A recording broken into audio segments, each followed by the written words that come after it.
Well, hello, everybody. Welcome to another installment of Show to V with Mike G, the show of Mezcal, the show of quality control, Mexico in a bottle, San Diego, and so much more. I think and I hope this is the only podcast interview with Puntiagudo's owner and founder, Cesar Garcia. We talk about what was a fateful medical incident that drove him into the throes of Mezcal and how he has land, has producers, and sources some of the most amazing Mezcal that I've had in recent years, all because he wanted to return to the earth.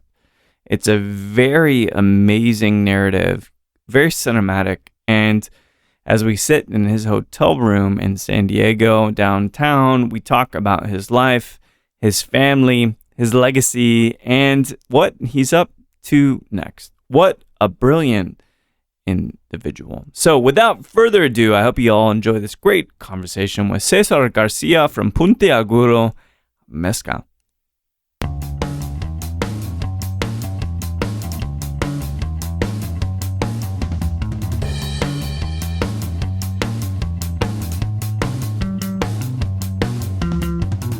In 2018, after many years of working with Volkswagen, I got a heart attack. So that made me realize, I was an executive in a Volkswagen company in Mexico. And somehow that made me realize that what I was doing maybe wasn't the best thing of living. Yeah. So after my problem, I decided to become a farmer. Really? A farmer. I have some relatives in Oaxaca. I am from Oaxaca. I basically also saw my dad when I was young, almost becoming an alcoholic because of mezcal. Yeah. Mezcal was a big thing among, I would say, humble people. Mm-hmm. Which town? My father was born in Cimatlan. Oh, okay. Cimatlan de Alvarez. Yeah. My mom was from, she was born in the capital. Oh, okay. But my dad had, he owned one of those old buses that transport people and cargo at the was same it time. A Volkswagen bus? No. Wouldn't that be funny though? Yeah. It was a Ford. Okay. It was a Ford. Ford was a big thing in Mexico. Yeah. So it was the 70s. And my dad owned two buses. And through that relationship, his company used to drive to Sola de Vega. Okay. That was part of the route. Yeah. And in Sola de Vega, as you know, is one of the main places where mezcal was born, or has been produced for centuries, I would say, or for many years. So my dad used to bring mezcal from Sola for his birthday, which is actually the 15th of September, which is the Dia de la Independencia. Yeah, wow. So there was always a party, and I always saw the mezcal, but I didn't like mezcal so much because of the experience with my dad. I need to go sometimes from bar to bar to get him out of the bars. Yeah. He even told me, Cesar, if it is 3 or after 3, come back, bring me back to the house, because otherwise my friends will not allow me and I will get drunk. So I would go, I knew all of the bars in Oaxaca, so I would go and bring him back. And those are the memories I have from my childhood. Yeah. And I didn't like mezcal so much. So I moved to Puebla when I was 18, going to college. And I was always going back to Oaxaca, but I was never really interested in being part of the mezcal. Yeah. But when I got my heart attack in 2018, was that? Was it stress? Basically. Yeah. Basically. The high profile corporate lifestyle. Yes. A lot of responsibilities. 100%. Do you smoke cigarettes? No, I don't. So it really was the stress was. Yeah. And when you're an executive with a company, you get a yearly checkup. And I would do it every year. And I had done it for maybe 10, 15 years. Yeah. And I had never had anything. Nothing. Blood pressure was okay. Wow. Sugar was okay. Obesity, I was never obese. Yeah. I didn't smoke. I didn't have high blood pressure. Nothing. It came out of, honestly, nowhere. Wow. Nowhere. Hospitalized? Yes. How long? Like a week and a half. Holy crap. Like a week and a half. I got 2 stents. Um, so, but you know, when you have such a traumatic experience in your life, you really think about, especially when you are in the UCI room or Yeah. ICU, Yeah. you get to think, okay, here inside is all dark, cold, Uh-huh. no, and outside is bright. There is light, there is life. Yeah. I don't want to be on this side of the On the window. other I want to side. be on Yeah. the other side of the window. One day I'll show you a painting that I did Oh, with this experience. did you Uh, paint before that, or it inspired you I've to? always liked to draw and to paint, Yeah. but I never had the time. Interesting. Okay. So bottom line is, after my heart attack, I went back, became a farmer. I have some relatives that own some land. Mm. An old uncle convinced him to do something with a property that he had abandoned. Mm-hmm. Started growing agave. Through my management learning or teaching in different schools in Mexico, I had learned that the agave was a good, profitable Mm-hmm. plant that we could do. You at that point though, merely to grow it, you weren't thinking about processing or Nothing. Yes, nothing. Nothing. Just I just wanted to be outside. I wanted Yeah. to go back to my country, my homeland. Yeah. That's also probably what I will explain you later. Why my brand is called Despatriado, Mm. because Oh, yeah. it's somebody away from your house, Yeah. from your home, from your soul, right? So I went back to Oaxaca. I became a farmer. I was growing agaves or planting agaves basically. And in that relationship, one guy who would be selling me plants asked me, Cesar, would you be interested in buying mezcal? Mm. He was actually at the property, doing the planting and everything with Mhm. us. And I said, yeah, let me try it. No, so basically we became friends. His name is Rolando Angeles from Santa Catarina, Minas. An Angeles from Minas. You don't Yeah. say. Yeah. Very nice guy, young, maybe 28 at that time. And then he told me his story. He told me that he was leaving Oaxaca. He was coming to the US illegally because he needed to look for income for his family. Yeah. He had 2 daughters at that time, 2 and 5. And I have 2 daughters myself. Yeah. And he had, through the activities planting agaves, he had told me about the experience with his father who came to the US here in California, never went back. Oh wow. The dad, found a different woman here, a different person, started a new family here, and never went back to see them. Wow. Yeah. Even though that they maintained the relationship, he never went back. So I was confronted with that situation and with the situation of my 2 daughters. Yeah. And I was asking him, you're going? Are you sure? What if you don't come back? What's going to happen to your Yeah. kids? Were your daughters? Were they living in Oaxaca too, or they were? At that time, no, we always lived in Puebla. Okay. Because of Volkswagen. Yeah. The main factory of Volkswagen is in Puebla. Oh, okay. Okay. So, but I would be traveling every week, every 2 weeks to Oaxaca. Yeah. I would stay like week and a half and then go back to Puebla for a couple I of see. days. Okay. And, at that time, I was still recovering from my heart attack, so Yeah. I didn't have to work. Mm. So that's the story from Rolando, and I basically asked him, "What do you need to not go?" No, and then he said, "Yeah, I've always worked as an employee in a palenque, Yeah. as a worker in the palenque, but I don't know a palenque myself. And if I would have the resources to do my own palenque, probably stay and become my own boss." Yeah. Right. And that's what the idea became a reality. I told him, "What if I give you the money?" No, I didn't want to really get involved into the process. Yeah. I just wanted to help him. Yeah. And this is also something that happens when you age. Yeah. At a certain age, you start looking back and see, okay, I came from here, I did this. Right. How can I give back? In a way, How can right? I give back? Yeah. And also remembering my father, that he was a humble person. So I asked him, would you like to, start a business with me? I give you the money and then you produce mezcal and I'll get the mezcal. And instead of paying you the full wage, I pay you 50% and you keep, paying me back 50%. Yeah. And that's how we agreed. Okay. We agreed. I gave the money. I gave him the money for the palenque. We actually built the palenque. I was handling the bricks to him. I was going to ask. He was going to. He worked in building the palenque. Of course, we hired some other people. Because you're in engineering, did you draw a blueprint? We did the layout. Yeah. We cool. did the layout. We said, okay, what is going to be the vats, the oven pit, what is going to be the distillation. I always had like an engineer in mind. Yeah, No? I was gonna say. And And you said you like to draw too, right? So yeah. So we basically agreed on that. Everything on Word.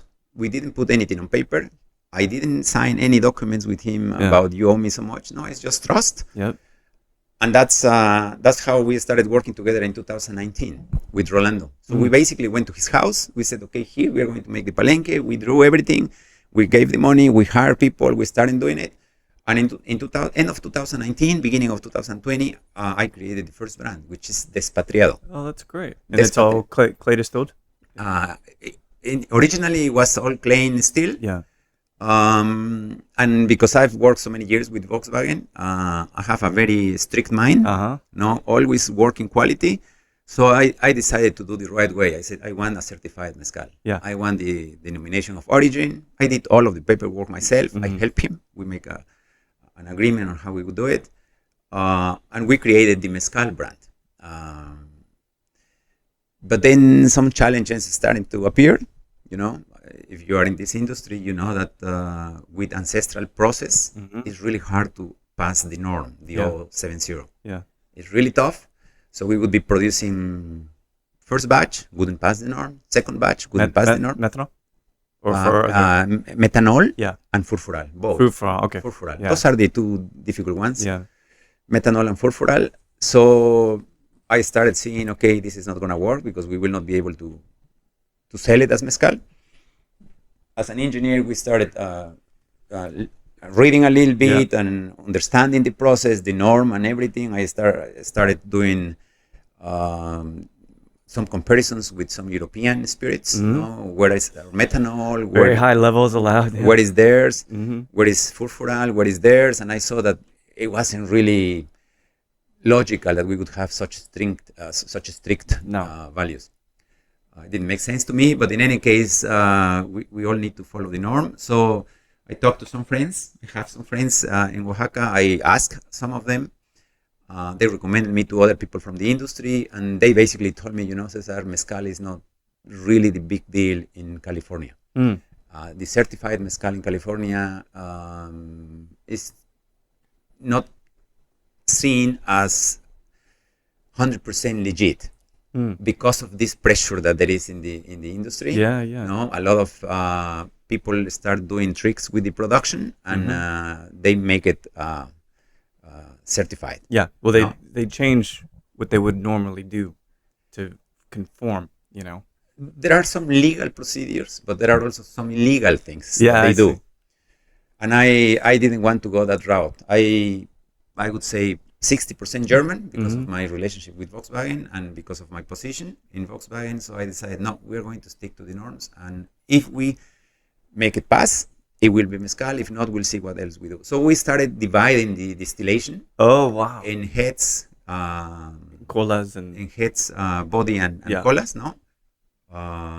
We started sending the 3 times different compositions to the lab. We started seeing the methanol, the furfural. We would calculate how many liters. We would mix everything. Yeah. And then I would ask Rolando, okay, mix it. And then we would see where we would be, no? And that started giving us some positive results. We certified, after 2 or 3 batches that weren't certified, we certified our first batch. Yeah. Legit, no? Only putting more money into the lab and into the process. But it was just too time consuming, and it was, in my opinion, unnecessary, right? So these friends from the industry told me, Cesar, maybe the other way of going is doing agave spirits. Yeah. With the agave spirits, you know, there are people that believe that that's the correct way of producing and also selling it, because you will not change the practices of the maestros. Yeah.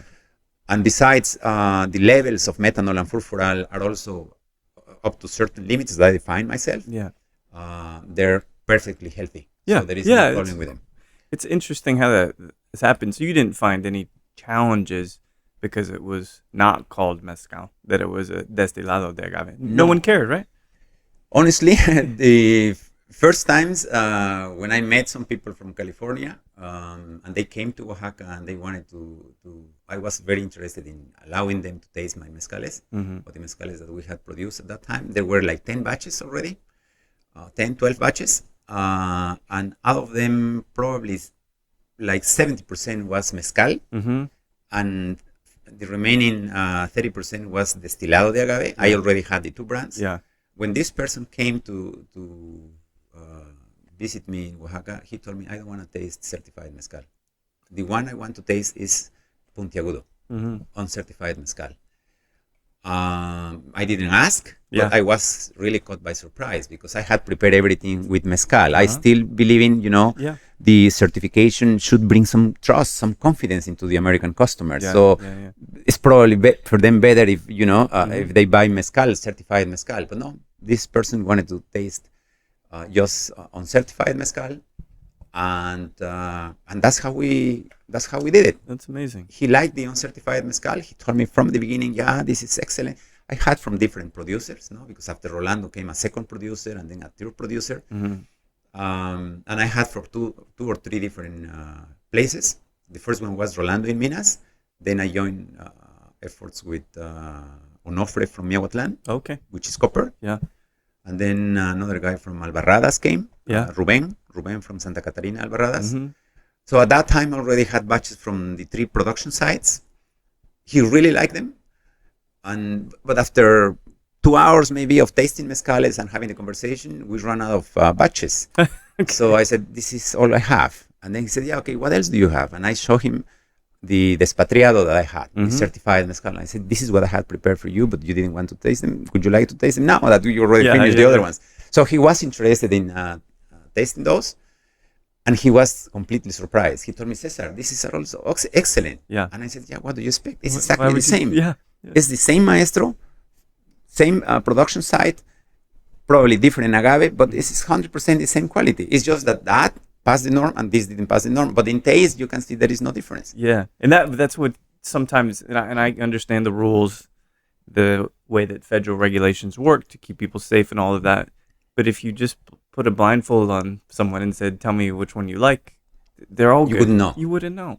So then you ask yourself, I understand being in manufacturing and in QA, which you were, as an executive, that following every letter to the law is very, very important, right? Correct. I imagine you're very orderly, very clean, tidy person. Correct. Yeah. Correct. So all of these things make sense. But the thing is, as I feel about mezcal or destilado, it's art. You know what I mean? And so you can try to control it, and you can try to say that you can only have this much methanol, but it's art. Someone making a product, and it shouldn't always be the same every time, in my opinion, right? That's it's like wine in that way. 100%. I like that it's different. So much, mostly the same, but that there's a slight differences from year to year. I will give you a very simple comparison. I work with Volkswagen. We produce 2,000 cars a day. Yeah. Wow. Right? Volkswagen, Jeddas, Tiguans, Taos, all of those, 600, 800 cars a day. And we Volkswagen own Lamborghini. And I didn't know that. And we own Bugatti. Oh, I didn't know that either. Okay. And we produce, I would say, 70 Bugattis a year. 70. Wow. 1.5 car per week, more or less. So when you look at those cars, they are different one from each other, even though that the materials, the design is the same, because they are, handwork. They were manually sewn. They were manually cut. They were manually, attached. They are not the same. Yeah. This is how I see mezcal, right? If you would have a mass production, I would say 50,000 liters a month or something like that. Of course, it will be the same. It will be massively produced. You have an industrialized process that controls all of the parameters. But if you have a batch which is 150 liters or something, you will never be able to control it. Yeah. The type of wood you use, the amount of wood you put, the time that you cook the thing, the amount of dirt you put on top of the oil. So many things that you cannot control. Yeah, it is ridiculous that we are trying to make the mezcal pass a norm which is created for tequila. Knowing how quality and process and repeating the same process, like following that as a QA, because I'm familiar with that too in tech, was it uncomfortable to kind of just let the mezcal be what the mezcal will be instead of over engineering it? Maybe if I wouldn't have been there. Oh, maybe, but because, and this is why basically the relationship with the mezcal came back to life, because I wanted to be outside. So when we would be buying agave, I would go with the maestro, with Rolando, through the hills and look at the agaves. We would see how it would be harvested. Yeah. We would see how it would be crushed. I would be there. Yeah. So it wasn't so difficult because I knew it was done in a proper way.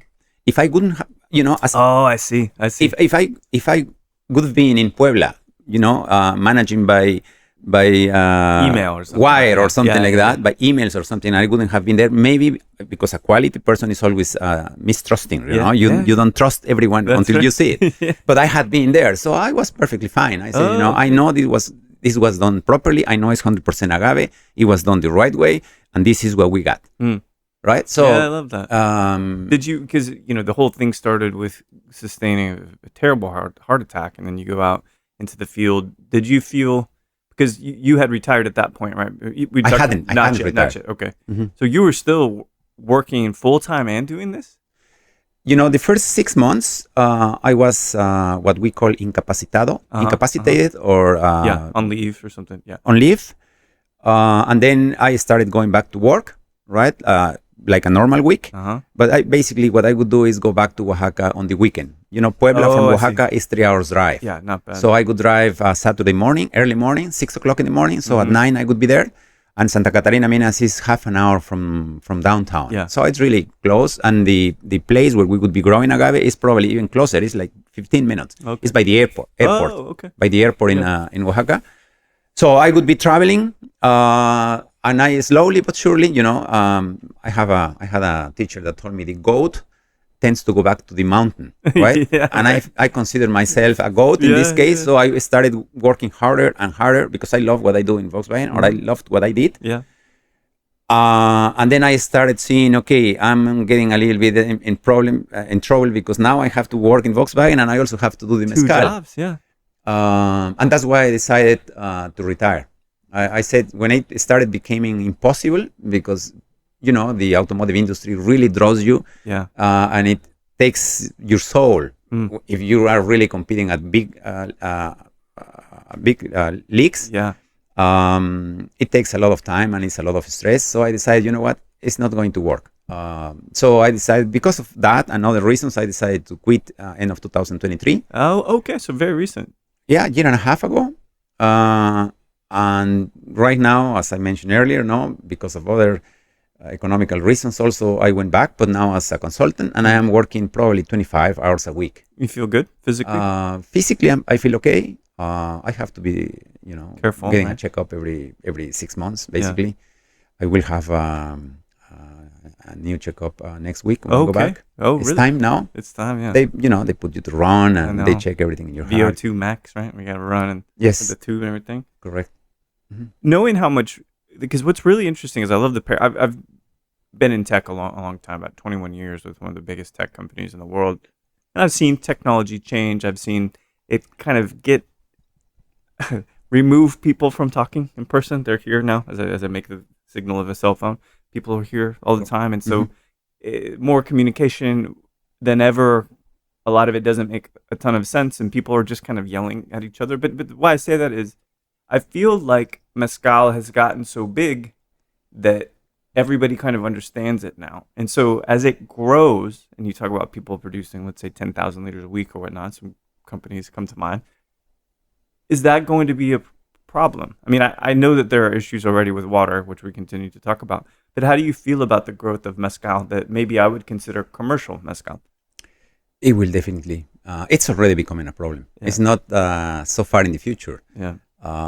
If you go to certain towns, right? There is already competition for who gets the wood from the suppliers, who gets the water. Prices of water tanks have gone up because they need to go and get them farther away, or the demand is bigger than the offer, right?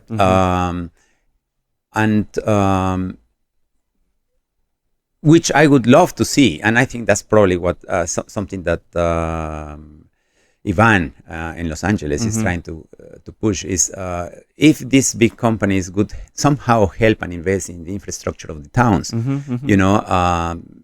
water treatment, or producing more water dwells, or helping reforesting. Or everyone is doing it on their own. Basically, there is no regulation from the government. I would also like to see the Comercam or the CRT pushing those companies, saying, okay, 5%, Yeah, 3%, right. 2% of your profits should be reinvested in reforesting, in Yeah. water treatment, in some other things. There is absolutely no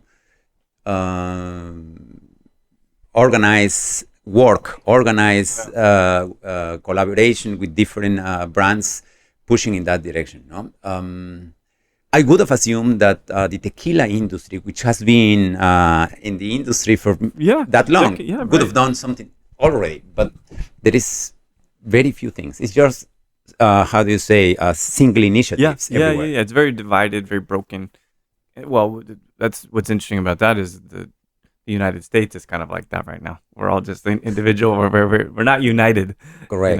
But Correct. it's interesting because I hear people talking about brand ambassadors mostly. I hear them talking about sustainability, which is an interesting thing, but it is kind of a myth because it's purely extractive process taking the agave out.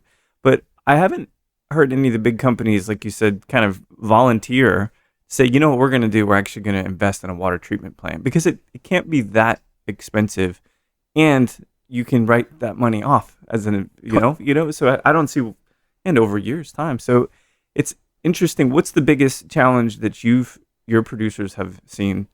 Is it the lack of demand increasing? Is it the water scarcity? Is it agave? What's most difficult for them?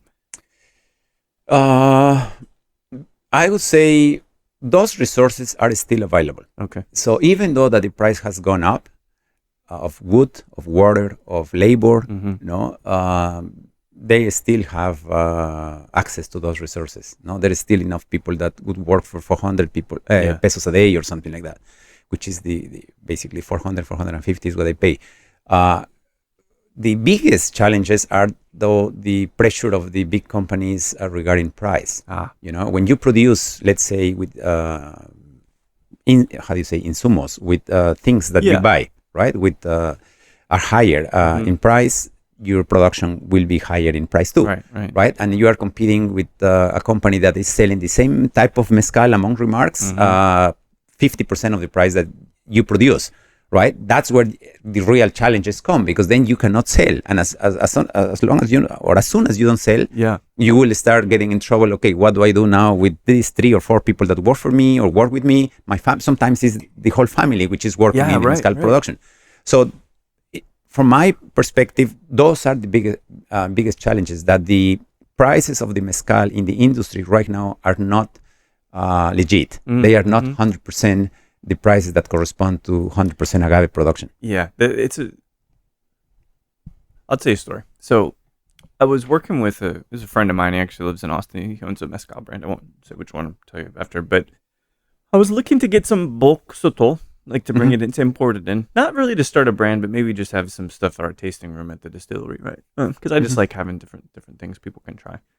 And he said, all right, cool. I'm going to go look in Durango and look around. And he found me 3 different samples from 3 different producers, sotol. Okay. Now, he didn't see the production, okay? He was elsewhere, and I think he was back in the States before he went, but he gave me these 3 sotoles, and I tasted all 3 of them, and I said, there's cane in this. I can tell there's cane alcohol in this. I could taste it. I could smell it. Wow. Yeah. And because he wasn't watching them, because they don't work for him, they're just independent producers, you never can tell. And so this is the thing that's been really interesting lately with mezcal, because what I get from part of what you said about pricing, it's like, how do you make a $50 bottle 100%. of mezcal when you're paying this pulquero from Puebla? That's expensive. And sometimes when I taste these mezcales, I'm like, this has other, I don't call them additives, but it has other sugar sources. I can taste it. And that's happening. It has to be, right? I haven't seen it, but I think it's happening. I'm telling you, it's happening. Yeah. Some of the maestros that I work with, when you go and are really spending time with them, either crushing agave or distilling there, and you're spending time, and you're always drinking mezcal, right? It's just hanging out with friends. They start telling you about inspectors from the certifying organization that come and offer you other batches that have already been certified. And they tell you, I could help you certifying something if you would like to. Or some of the people that come from the other palenques working with other people, they come to help you. Sometimes they come and tell you, hey, when we add the other alcohol, no, or where do you have the other alcohol? So they start telling you things and practices that other brands have. Yeah. Right. And you know, for example, that a liter of 100% agave, the cheapest, let's put it the espadín, it wouldn't be cheaper than 160 pesos. Okay. Let's put it that way, $9. Yeah. Right now that is at 18, the exchange rate. Yeah. Right. 160 pesos. That's 1 liter of agave. Wow. 1 liter of cane, it would be probably 25 pesos. Yeah. 20 to 25 pesos.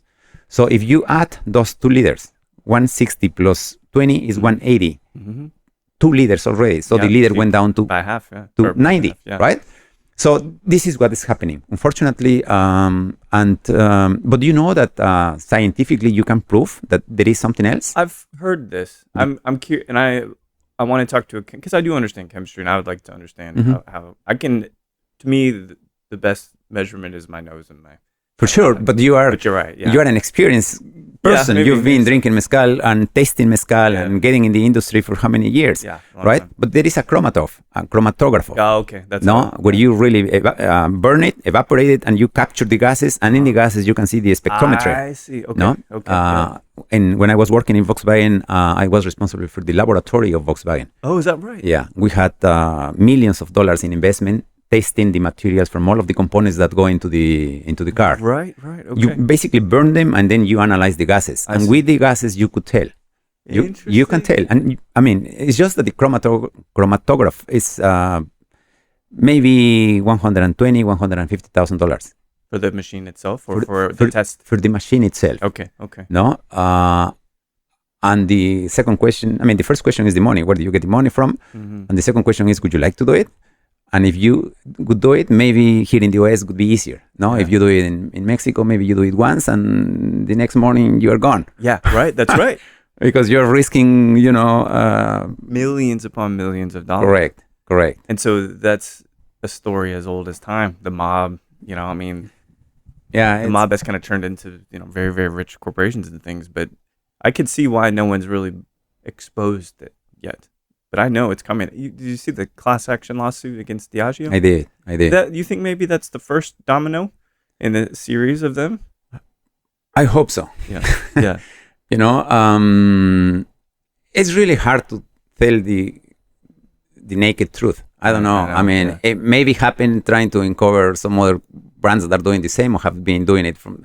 Maybe it was started or pushed or allowed by other brands pushing against these brands. Yeah.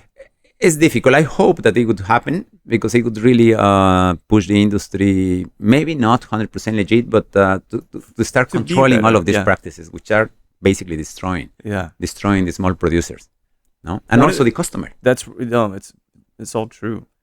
There's a piece of owning a brand that is really very important, and I'm curious how much it interests you. But social media is essential now for any kind of brand, and in fact, that's how I found out about you and when Kevin sent me a picture of you guys together from Puebla and stuff, which is he's everywhere. Kevin is everywhere. But do you like that part of the business to post the pictures of production? The videos I've seen on the Puntiagudo class is very good quality. I like them. But do you enjoy that part of it? Part of my mission with my brand. No, I didn't tell you that part, but I am almost 60 years old. Yeah. And I was sharing with I have a daughter who studied entrepreneurship. Oh. Right? And she is 24. Uh-huh. So you can imagine her mindset at this age, right? Yeah. When I started this business, I said, my mission is to promote the culture, to help the maestros to become independent, and to let them go at a certain point and get new maestros and help them again, right? And of course, the company needs to be sustainable, but economically sustainable. But my main focus is not make money. My main focus is to promote culture. Yeah. So that's how I see this type of videos and this type of, for example, this conversation is also to me, sharing with other people that for different reasons are not able to go to Mexico. They are not able to read or to hear the reality of things that are happening, how they are happening, and hopefully bring awareness and bring love and passion for the industry. Yeah. No, my wife is from the US. Oh, where's she from? She was born in Columbus, Georgia. Oh, really? Okay. But she was really never here in the US. Yeah. No, we met in Germany. Oh. Every time that she has some friends, relatives, people that we've met anywhere else, and they are coming to Mexico, we invite them to Oaxaca, and we basically take them personally. Her and myself, we take her in the car, we show them everything, and it's really refreshing to see how people live Oaxaca with different eyes and understanding and love for the mezcal. So I enjoy it because I see it as sharing the news, sharing the reality, sharing the culture.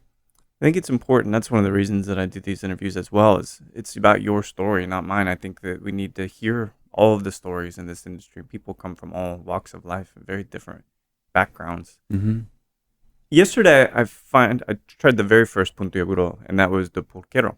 Oh, at the blind tasting. Yeah, the blind tasting. Yeah, and I was blown away.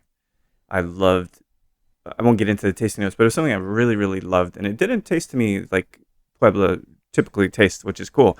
Also, I don't know what that I got. That was the first time I had a pulquero, no, even though it's a different species from Puebla. But in my head, I'm thinking, what do you look for when you're picking batches? What are things that please you in the mezcal that make you want to bottle it? Yeah, it's difficult to express because, as you said, you follow your buds, your taste. Yeah. First of all, I searched easily for 2 years in Puebla for a good maestro. I tasted so many mezcales, and I went in all different places in the middle of the Mixteca. I did everything, and I am a picky person because of being from quality. Yeah.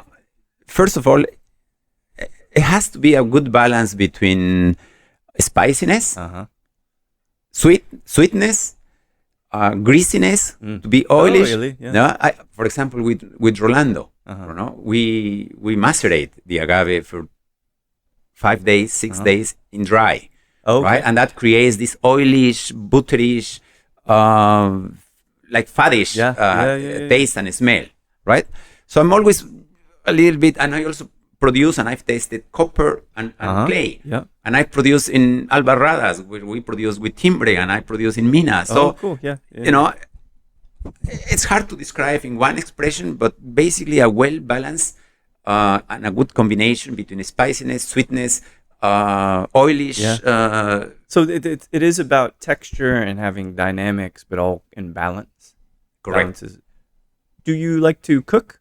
Like getting this kind of I would perspective? love to cook, but I've never had the time. Oh, really? I would love to cook. I am a hands-on person. Yeah. Whether it is carving, or it is painting, or it is drawing. I love everything, but I have never cooked. But I do enjoy certain tastes and certain textures and certain smells of the food. Yeah, it's one of those things that I'm always interested in people that love mezcal if they like, because the easiest way for me to describe how something tastes is obviously from cooking, and so it's an easy way to kind of bring that forward. At the tasting here in just a few hours, actually, for Mexico in a Bottle in San Diego, what do you want people that visit you at your table? What do you want them to walk away with? What is the mission, not of the brand, but as they taste the mezcal or the destilado? Basically, that they are able to experience the difference in flavors. Yeah. Because I have expressions from 3 maestros, and I think I have like 7 different expressions that I brought. Wow. Cool. I also brought some samples from Nazario. I want them to experience something else from Puebla. Yeah. No, there aren't that many producers in Puebla at this event. Maybe Sinacantan will be there, but there aren't that many. I want them to experience the incredible variety of flavors and productions and styles. The difference, for example, between a clay distill and a copper still, which not a lot of people are able to taste, because I have them both. Yeah, and I love that. And I have 2 different clays. I have with timbre and without timbre, from Minas and from Albarrada. Yeah. So sometimes when they are tasting and they more or less sense what kind of person they are, if they are newcomers or they are experienced, I offer them something. For example, the Puntiagudo, the pulquero from Puntiagudo was a hit in LA. And I knew it was a hit because I know Nazario, I know the agave, and I've seen also in different tastings with friends from me, from the industry, that they have also like it very much. And I always hear, hey, I have my own opinion, but I also hear what do the others say. Right. Do they confirm my opinion? Sometimes they give me a feedback that I haven't realized. And I think through my many years of the industry, I'm also realizing, okay, it's not only my opinion. It's also it's like a it's a two-way street. Yeah, it's a collaboration in some sense, right? And I've also found that a lot of maestros not always listen. Right. No, you tell them, okay, here, we need to take care of this. I look at details, the temperature of the water, the time of the distillation, measuring it regularly, and they are simple people. And they, no, Cesar, you haven't been a maestro for years. I know this better. Yeah. So, but that's what I would like them to take away with them. This is original mezcal production, a small batch production, incredible differences. And obviously also learning about a little bit about Puntiagudo and the brand that we are trying to pursue with these humble but wise people. Yeah, and it's when you're talking about the temperatures and all of that, because that's the good thing about alcohol, right? It's got a boiling point. Yeah. It's got different, you can taste things in the different parts of the Rhine and all that, right? And that's where they kind of blend it. Did you ever have charts at the Palenque? Yeah, I did. I did. I even, I collaborated with Extracta. Yeah. Extracta is a lab in Oaxaca who does the NOM 070. I agree with them. They did not charge me, and I was collecting with Rolando every hour. A sample and a sample and a sample, different 1 hour, 2 hours, 3 hours.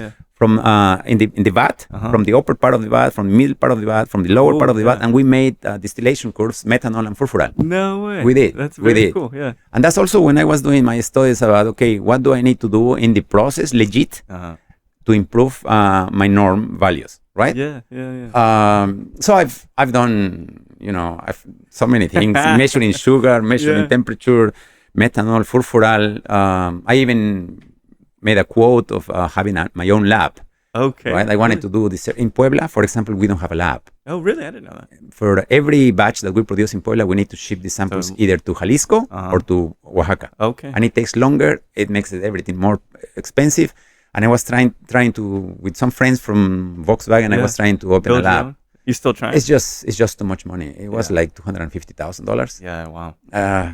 At this moment, I have other priorities, so I couldn't do it. But you're supposed to be retired too, right? Yeah. There are so many projects. It's unbelievable. And when you love what you do, you pick here, you find something, you keep doing it to the point where sometimes you get too confused or too distracted by other things. It's hard, right? Yeah, it's difficult. Do you see those entrepreneurial characteristics in your daughter? I do. Do you think she'll be creating new products and new kinds of things to work on? It's a challenge. It's a challenge. Nothing to do with the mezcal, but I live here in the US 5 years. Yeah. Wait, do you live in California? In Tennessee. Oh, I didn't know Tennessee. that. Okay, we opened a new factory in Tennessee, and I was responsible for the quality assurance. Oh, okay. So we basically started everything from ground zero, a greenfield. I was 5 years in Tennessee. The company offered me to stay with them.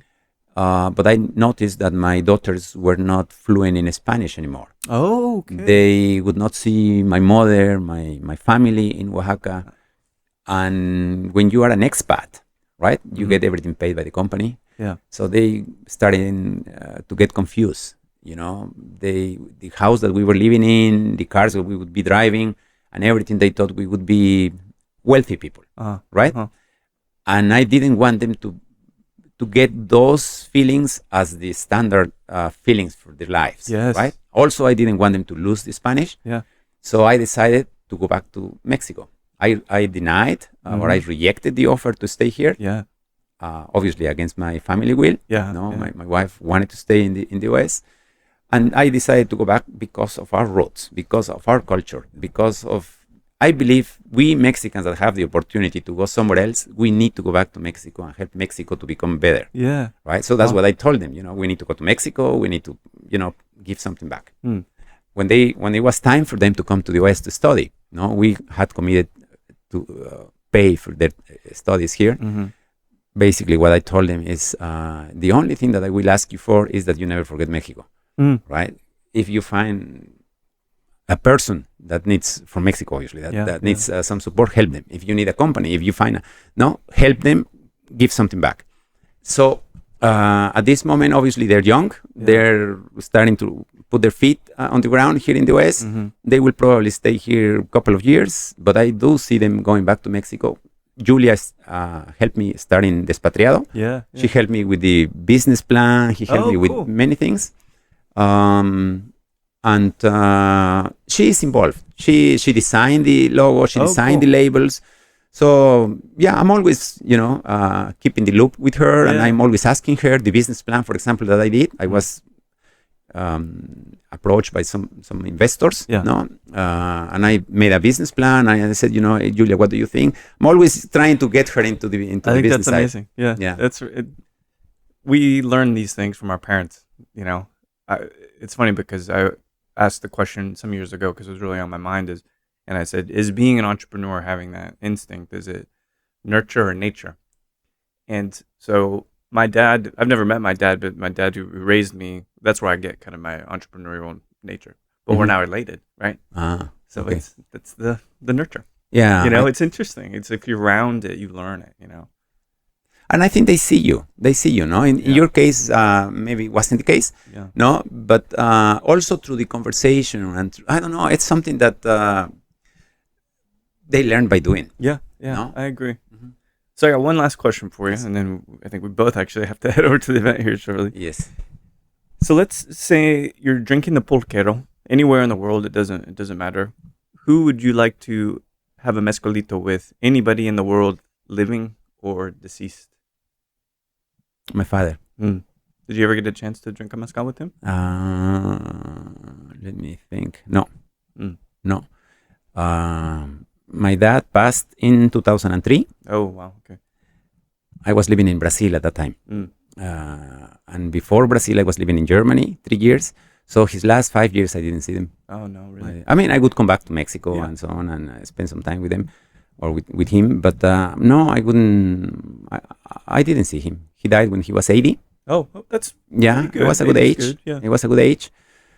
But I told you, I didn't like mezcal because I had seen him, and I think in the back of my mind, I would think if I offered him mezcal, I'm probably tempting him to go back to mezcal. Yeah. No, he never stopped drinking mezcal, but no, we didn't. We would play, we would spend time together, go for walks and everything, but we didn't never had a mezcal. I think I always saw my father as a respectful person. Yeah. And I didn't consider myself to his level or something to drink mezcal with him. But today, being in the mezcal industry or knowing and loving the mezcal so much, and knowing that he was also a mezcal lover, probably him. I love that. That's a beautiful answer. So thank you.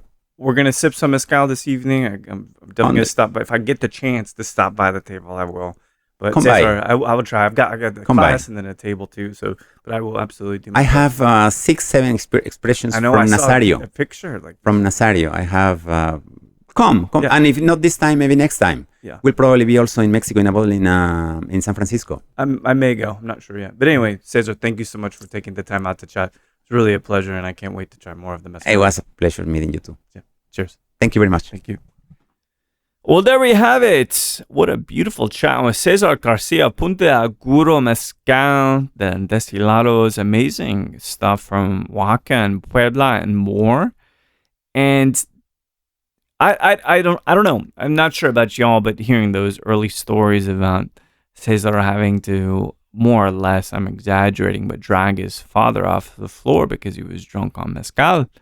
I can see why you would have such an aversion to the category, to the spirit. And now he's coming back full circle. Corporate lifestyle, doing Q&A for Volkswagen, and then coming back to Oaxaca, where it all started. An amazing tale, very cinematic, and Cesar is so captivating, so enigmatic. And I can't wait to see what he does next. And it was just a pleasure to meet him for San Diego, Mexico, in a bottle. So thanks everybody for listening to Show to V. No matter how many horror movies you don't want to watch, but you want to make sure you keep your quota of 31 for October, or if you're thinking November, I don't know. I'm not a huge fan of Thanksgiving. Please keep them